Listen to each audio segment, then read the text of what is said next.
Pohon pala bukan sekedar tanaman bagi masyarakat Fakfak. Ia adalah identitas, harga diri, dan warisan leluhur. Namun di tangan siswa-siswi SMA Negeri 2 Fakfak, warisan ini kini dikelola dengan sentuhan sains modern melalui proyek pala grafting, yaitu sambung pucuk. Kolaborasi antara sekolah, Politeknik Negeri Fakfak yaitu Polinef, dan Dinas Perkebunan Kabupaten Fakfak ini bertujuan mencetak generasi milenial yang cintakan emas hijau tanah mereka sendiri. Bagi para siswa, kegiatan ini bukan sekedar tugas sekolah, melainkan panggilan jiwa sebagai anak negeri. Iren Ginuni, Ketua OSIS SMA Negeri 2 Fakfak mengungkapkan rasa bangganya atas kehadiran program ini di lingkungannya. Saya sangat berterima kasih dan sangat bersyukur karena ada program penanaman pala di sekolah kita. Saya bangga dan senang karena ada program penanaman pala di SMA Negeri 2 Fakfak. Senada dengan Iren, Firman Karo Matoras, Wakil Ketua OSIS menyoroti pentingnya edukasi teknis yang mereka terima langsung dari para ahli.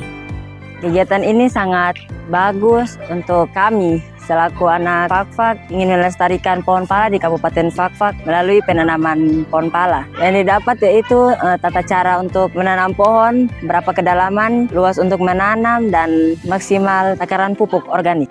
Lahan seluas kurang lebih 2 hektar di SMA Negeri 2 Fakfak yang dulunya terbuka kini mulai dihijaukan kembali. Kepala Sekolah SMA Negeri 2 Fakfak Chandra Sri Ubayati MPD menekankan bahwa sekolah memiliki kewajiban moral untuk mengembalikan fungsi lahan tersebut menjadi kebun pala yang produktif. Penggunaan teknologi grafting atau sambung pucuk menjadi kunci, tidak seperti penanaman generatif atau biji yang baru diketahui jenis kelaminnya setelah 7 tahun. Pala grafting memberikan kepastian lebih awal. Ini dulu kebun pala.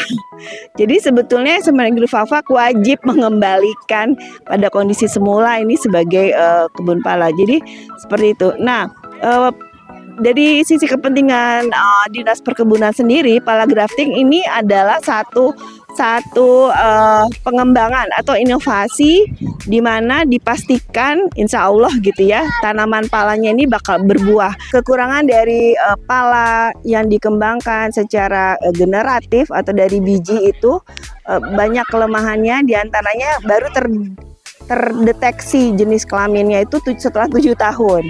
Nah ini juga sangat menurunkan tingkat jika memang ingin dikembangkan sebagai komoditas seperti itu. Beliau juga menambahkan bahwa program ini adalah bagian dari strategi STEM, yaitu Skensi Teknologi, E-Generik, dan Matematik. Jadi nanti SMA Negeri 2 Fakfak menjadi pusat studi STEM lingkungan terpadu. Jadi STEM itu kan sebetulnya pendekatan model pembelajaran yang sekarang diharapkan dari pemerintah pusat, di mana anak-anak sekarang bukan hanya mempelajari mapel terpisah, tetapi terpadu. Makanya STEM itu adalah Science, Teknologi, Engineering, Mathematics, di mana dari menanam pala ini nanti anak-anak beriset. Keberhasilan program ini tidak lepas dari dukungan Politeknik Negeri Fakfak Polinef yaitu Petrus, Koordinator Program Studi Pengelolaan Agribisnis Perkebunan Polinef, melihat kolaborasi ini sebagai jembatan pembentukan karakter.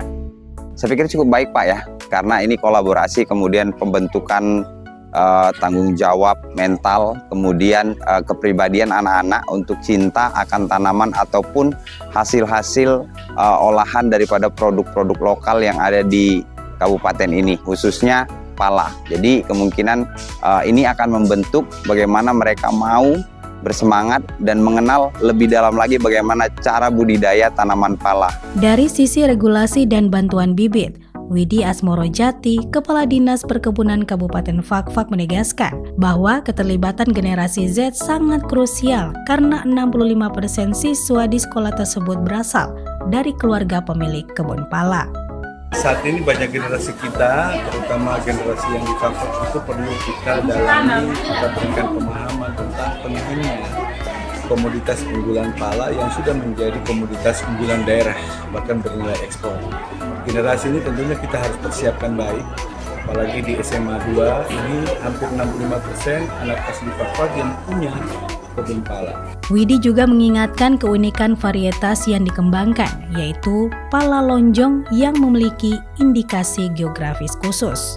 Jadi pala kita memiliki indikasi geografis yang disebut dengan pala pemandu. Yang tidak dimiliki oleh orang lain, bahkan memiliki SNI, memiliki hak kekayaan intelektual, dan terus kita kembangkan karena memiliki keunggulan komparatif dan keunggulan istilahnya kompetitif untuk terus karena ini pala lonjong ini satu-satunya di dunia yang memiliki kualitas yang baik.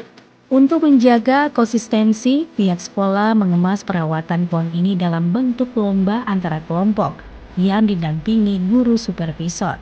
Setiap pohon diberi nama menciptakan ikatan emosional antara siswa dan tanaman.